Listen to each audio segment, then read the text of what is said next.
medulloblastoma. But when you read the history properly, they describe the lesion from the MRI as that the lesion was like a dumbbell kind of thing, right?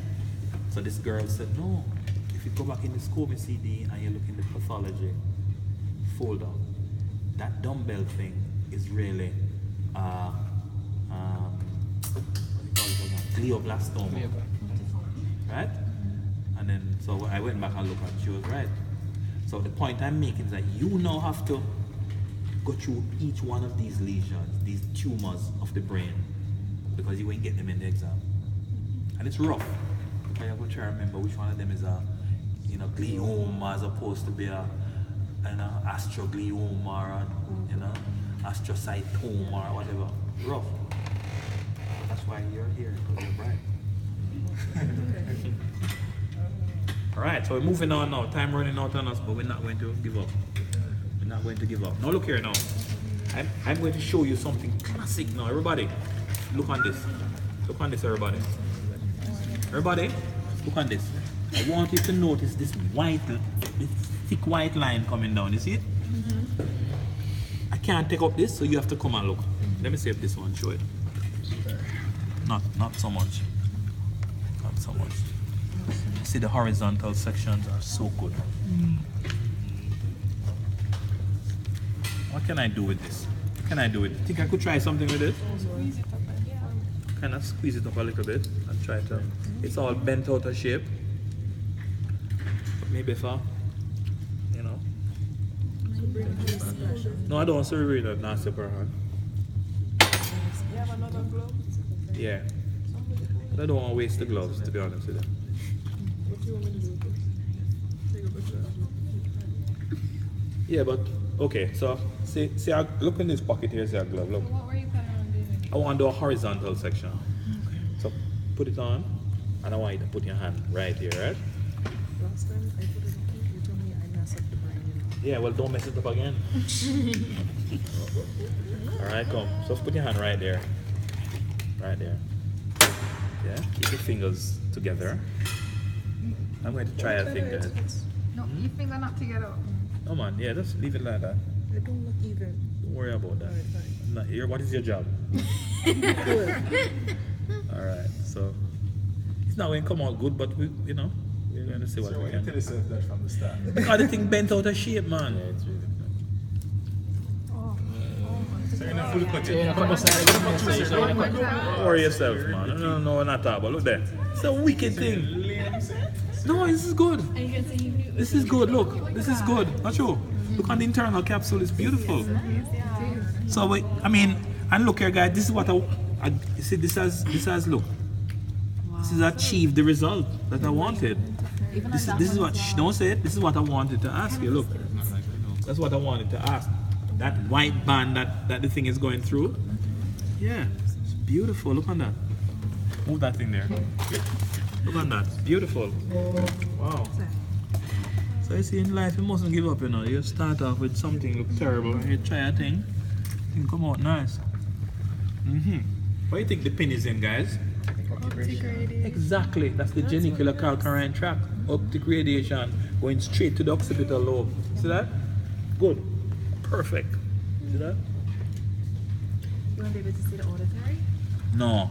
And you know why? Because it's sublentiform. Right. This one is behind the lentiform, but that one is sub, so we won't be able to see it. Not bad, man. Not bad. It's just that the brain mash up, but this is good. So guys, this is a nice horizontal section, right? What are all these little piticky looking like things? Yeah, those are what we call striate vessels.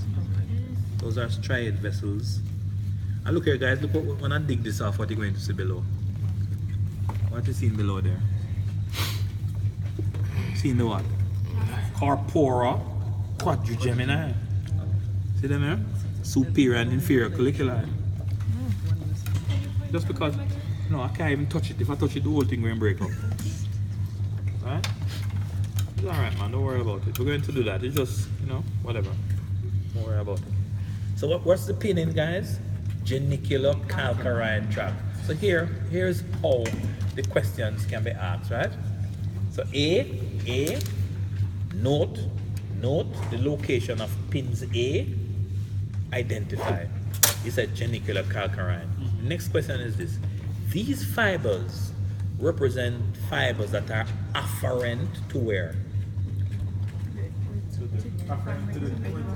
To the walls of the calcarine sulcus. And in the same token, these represent fibers that are efferent from where? LGB. Very good. Very good. Right? Very good. All right.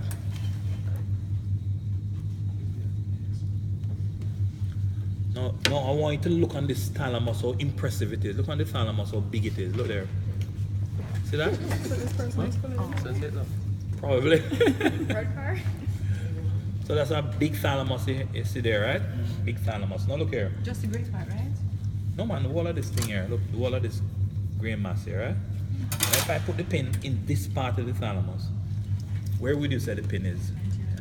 The anterior nucleus of the thalamus. It's in the actually it's in the anterior tubercle of the thalamus, right? And the nucleus is deep to the tubercle, right? Good. Everybody get that? All right, let's go back now to the third nerve that we were discussing just now. Going back to the third nerve, guys. That third nerve we saw, that was between the superior cerebellar and the posterior cerebral. What if you had an aneurysm for true and it compressed the third nerve? What is the first thing to disappear in that man? No, what's the first thing? Say it loud. What is the first thing that disappears? First thing. When the third nerve is compressed, what is the first thing to go? The pupillary light reflex. And why? Because the Edinger-Westphal fibers are the most superficial fibers, right? Good. After that now, then you're going to have diplopia, and you might also have drooping of the upper eyelids. You agree? Ptosis. Now, what are some of the things that can cause ptosis? Third nerve palsy, Horner syndrome, and what else?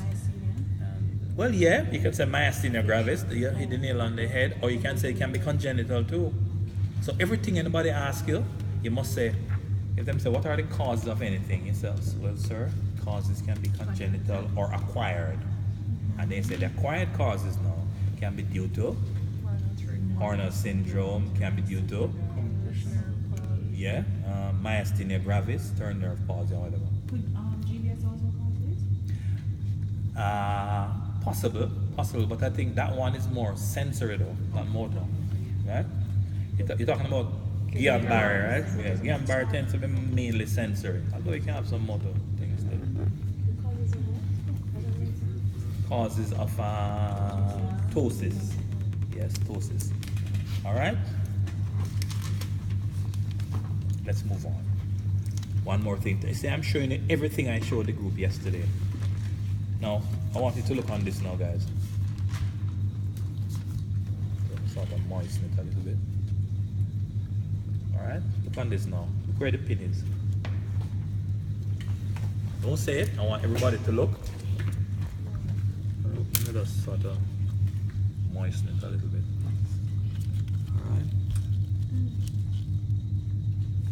Good.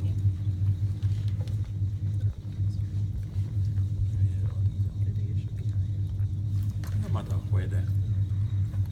Doesn't matter. I'm looking forward to eating some rice and peas and chicken. Also, it's too expensive. Too expensive. So what is that, guys? Superior? Huh? What you say?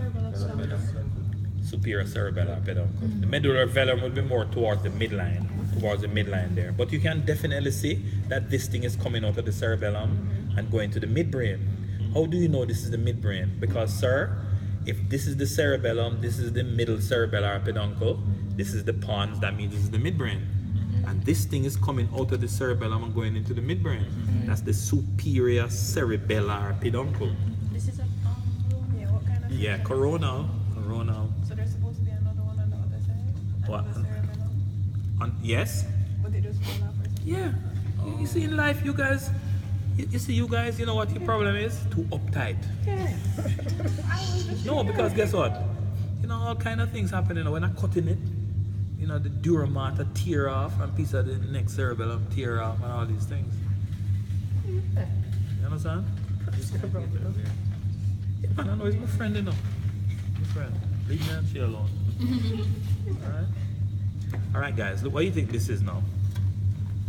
What do you think this is? A little dark area there. That's this substantia nigra, which means that we're in the midbrain, which means that this is the what?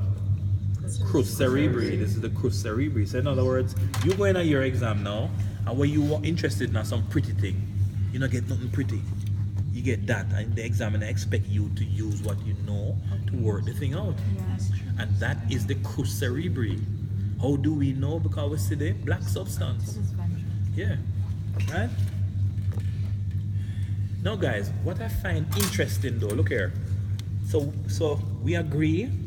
And by the way, this is beautiful. I'm seeing some beautiful stuff here, but let me just relax myself.